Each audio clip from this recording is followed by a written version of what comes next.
presented by Namuna Music.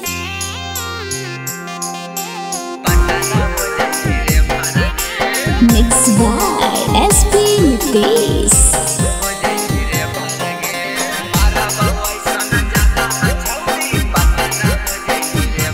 हे गे छौड़ा के देखी के चलही छौड़ी कमरिया कर के टेपर गे।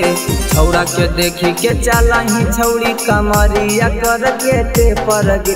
अगे मारा वैसा जगह छौड़ी पटना हो जाई रे फर गे।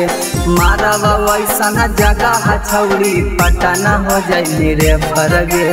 नाम बदनाम होतै छपतै चाहे पेपर गे।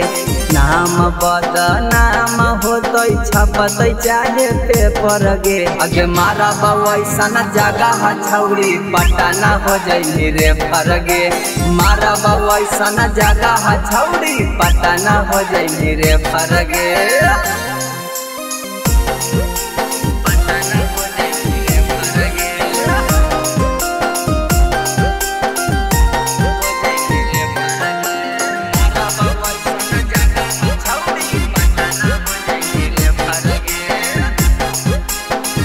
नमूना रिकॉर्डिंग स्टूडियो राजगीर। हे गे सीनामा उतान चलही पेन्ही के घघरिया गे। मार करवाई देम राजगीर बजरिया गे। हे गे छौड़ी सीनामा उतान चलही पेन्ही के घघरिया गे। मार करवाई देम राजगीर बजरिया गे।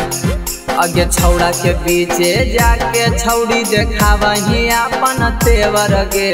छौड़ा के बीचे जाके छौड़ी देखावही अपन तेवर गे। अगे मारा वैसन जगह छौड़ी पटना हो जाई रे फर गे। मारा वैसन जगह छौड़ी पटना हो जाई रे फर गे।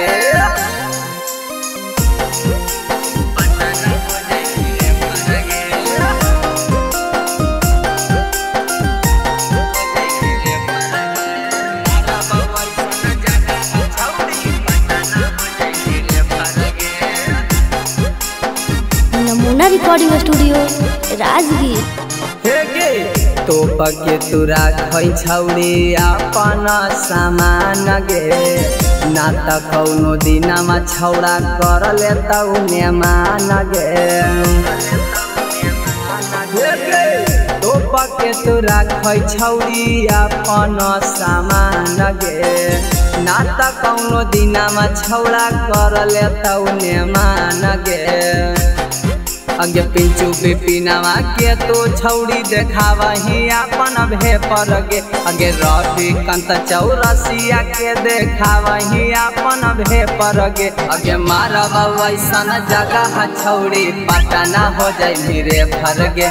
अगे मारा वैसन जगह छौड़ी पटना हो जाई रे फर गे।